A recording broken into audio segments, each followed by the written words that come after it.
ហើយđâyបានយើងបង្កើតDecima Journey នេះឡើង Decima មកពីពាក្យថា Story Ideology Methodology និង Amazing Innovation Technology ចឹង Amazing Innovation Technology ហ្នឹងវាមិនតតែ VP Start ទេបើអាចធ្វើកិច្ចការងារនឹងបានបងប្អូនសិតតែមានអាហ្នឹងសិតតែអាចរៀនអាចបង្កើតអាចចូលរួមទាំងអស់គ្នាបង្កើតជា technology នឹងបានដូចគ្នាហើយអីបានក្រុមហ៊ុនបច្ចេកទេសដែលយើងធ្វើប្រព័ន្ធ remote control monitoring system ដែលក្នុងអគ្គិសនីហៅថាជាប្រព័ន្ធ SCADA ជាប្រព័ន្ធ smart grid ហេតុអីការងារទាំងអស់ហ្នឹងវាវិវត្តទៅជា data driven វិញទៅថ្ងៃក្រោយអញ្ចឹងឧបករណ៍ទាំងអស់មិនមែនតែឧបករណ៍នៅ VP Start ទេសូម្បីតែក្រុមហ៊ុន Tech មួយចំនួនគេកំពុងតែវិវត្តទៅជា data ទាំងអស់ហើយដោយតែបងប្អូនធ្លាប់ដឹងពី search engine របស់ Google កាលពី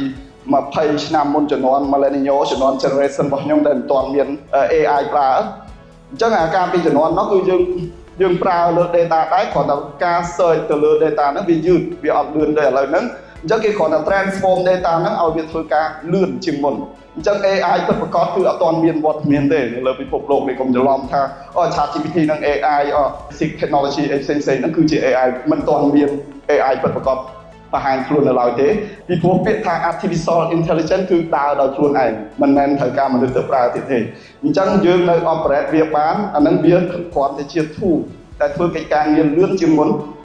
ឆ្លើយតបទៅនឹងបញ្ហារបស់យើងបានលឿនជាងមុនដោះស្រាយបញ្ហាទាំង assignment ស្អីរបស់បងប្អូន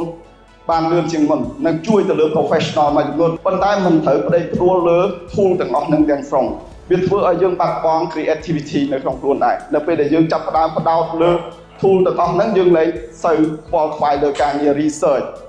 practice ជួបជាមួយនឹងមនុស្សនៅខាងក្រៅអាចផ្លាស់ប្ដូរបទពិសោធន៍និងយោបល់បានល្អជាងមុនពីព្រោះបច្ចេកវិទ្យាវាអត់នាំគ្រោះថ្នាក់ដល់យើងទេប៉ុន្តែរបៀបប្រើប្រាស់របស់យើងនឹងនាំឲ្យយើងអន្តរាយដែរអញ្ចឹងហើយយើងក៏ត្រូវប្រយ័ត្នដែរអញ្ចឹងដើម្បីឲ្យរក្សាបាននៅ balance រវាង creativity positivity ក៏ដូចជា logical thinking នៅក្នុងខ្លួនយើងត្រូវមានទិសដៅច្បាស់លាស់អញ្ចឹងចង់ដឹងថាទិសដៅហ្នឹងយើងធ្វើយ៉ាងម៉េចដើម្បីអភិវឌ្ឍការគិតក៏ដូចជា creativity របស់យើងឲ្យទៅជា real world application មួយអញ្ចឹងយើងត្រូវ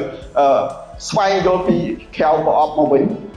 ថាបើ technology ទាំងអស់ដែលយើងប្រើកាលពី10-20ឆ្នាំមុនវាមិនបានលទ្ធផលដល់ការសម្របសម្រួលក៏ដូចជាវិស័យធម្មពលនោះឲ្យរីកចម្រើនតើមានបច្ចេកទេសណាដែលអាចជួយសម្រួលការងារទាំងអស់នោះដល់វិស្វករយើងដើម្បីកាត់បន្ថយកុំឲ្យគ្រោះថ្នាក់ច្រើនជាងមុនកាត់បន្ថយពេលវេលាពេលដាច់ភ្លើងម្ដងដែលយើងឃើញវាជួបបញ្ហាច្រើនដាច់រាប់ម៉ោងហើយអាការដាច់ភ្លើងរាប់ម៉ោងនេះខាតលុយរាប់ម៉ឺនរាប់សែនរាប់លានដុល្លារក្នុង1ម៉ោងព្រោះធម្មពលវាធំសួរថាតើ technology ផ្សេងដែលយើងកំពុងប្រើដូចជា AI tool មួយចំនួនវាដើរយ៉ាងម៉េចប្រតិបត្តិការផ្សេងទាំងអ៊ីនធឺណិតទាំងប្រព័ន្ធការងាររបស់រដ្ឋាភិបាលទាំងអស់គឺដាច់ដោយសារតែប្រព័ន្ធធម្មពលយើងវាអត់ reliable និង sustainable ដូច្នេះហើយវាប៉ះពាល់ទាំងអស់ economic domains ទាំងអស់ជុំវិញពិភពលោកមិនមែនប៉ះពាល់តែ energy sector transition មួយទេគឺប៉ះពាល់ទាំងអស់គ្នាតាមពិតទៅពិភពលោកត្រូវការ sustainability system មិនមែនត្រូវការ AI មិនមែនត្រូវការតែ big data មិនមែនត្រូវការបច្ចេកទេសណាមួយដែលគេកំពុងតែ promote នៅលើអ៊ីនធឺណិតដើម្បីឲ្យពួកយើងបួកពីនឹងការងារទាំងអស់នោះពេកទេតាមពិតទៅបើសិនជាយើងអត់មានធម៌ពលផងតើ advanced technology ហ្នឹងបង្កើតយកមកធ្វើអីជំហានដំបូងគឺមិនមែននាំគ្នាខ្វល់ខ្វាយពី technology ដែលគេបង្ហាញដើម្បីទាញយកប្រយោជន៍ពីពួកយើងទេគឺយើងត្រូវខ្វល់អំពី reliable និង sustainable ទៅលើ energy សិនអញ្ចឹង reliable និង sustainable ទៅលើ energy នេះវាមានសារៈសំខាន់ណាស់ដូចនៅលើប្រព័ន្ធ power grid នៅលើ smart city អញ្ចឹងពិភពលោកទាំងមូលគឺកំពុងតែដើរទៅរក digital ប៉ុន្តែសួរថាយើង digital បាននៅទេមិនដឹងឆ្នាំណាបាន digital មកផែនដីនឹងកើតទេអញ្ចឹងតាមសូម្បីតែអាមេរិកក៏អត់ទាន់ធ្វើបានផងប្រព័ន្ធធម្មពលនៅដាច់ភ្លើងនៅអីអញ្ចឹងអាមេរិកផងនៅដាច់ភ្លើងចុះតំបន់ស្រុកយើងអញ្ចឹងបញ្ហានេះវាកើតឡើងជុំវិញពិភពលោកឱកាសនោះវាមានច្រើនជាហូរហែសម្រាប់បងប្អូនតែនៅក្នុងវិស័យ energy sector transition ហ្នឹងគឺបងប្អូនយល់ទាំងអស់ហ្នឹងគឺវាពាក់ព័ន្ធជាមួយនឹង data អញ្ចឹង data driven for sustainability system មិនមែនតែ VP Start មួយដែលអាចធ្វើបាននេះយើងត្រូវការ Internet of Things ពីគ្រប់ប្រទេសពីគ្រប់ក្រុមហ៊ុនពីគ្រប់ start up ទាំងអស់បងប្អូនក៏អាចបង្កើត Internet of Things ដោយខ្លួនឯងបានដែរ data គឺជា benefit អញ្ចឹងអា data ដែលយើងមានកាន់តែច្រើនយើងដឹងពីរបៀបប្រើប្រាស់វាយើងអាចលក់ data ហ្នឹងត្រឡប់មកវិញព្រោះបច្ចុប្បន្ននេះ VPSAT កំពុងតែធ្វើ platform ដើម្បីលក់ data ដែលយើង collect រយៈពេល10ឆ្នាំទៅកាន់អតិថិជនយើងវិញពីព្រោះគាត់ត្រូវការទិញជាចាំបាច់បើអត់មាន data ហ្នឹងគឺគាត់អត់ analyze បាននៅលើ system គាត់ទាំងមូលដូចប្រព័ន្ធ power grid system ហ្នឹងវាមានភាពស្មុគស្មាញអញ្ចឹងមួយថ្ងៃដាច់ភ្លើងប្រហែលដងត្រូវ connect យ៉ាងម៉េចត្រូវ operate យ៉ាងម៉េចត្រូវធ្វើឲ្យវាទៅជាប្រព័ន្ធ automatic management system យ៉ាងម៉េចទៅគឺវាមានភាពស្មុគស្មាញច្រើនអញ្ចឹងបើមាន data គ្រប់គ្រាន់មាន AI infusion AI capability tool ដែលអាចcommunicate ជាមួយនឹង heterogeneous solution ដែលមកពី protocol ផ្សេង communication ផ្សេងហ្នឹងអញ្ចឹងយើងអាចធ្វើឲ្យវាคล้ายទៅជា eco sustainability អញ្ចឹង eco sustainability សម្រាប់ប្រព័ន្ធ power grid គឺអាច generate benefit ឲ្យ utility នឹងរាប់រយលានដុល្លារក្នុងរយៈពេលមួយខែអញ្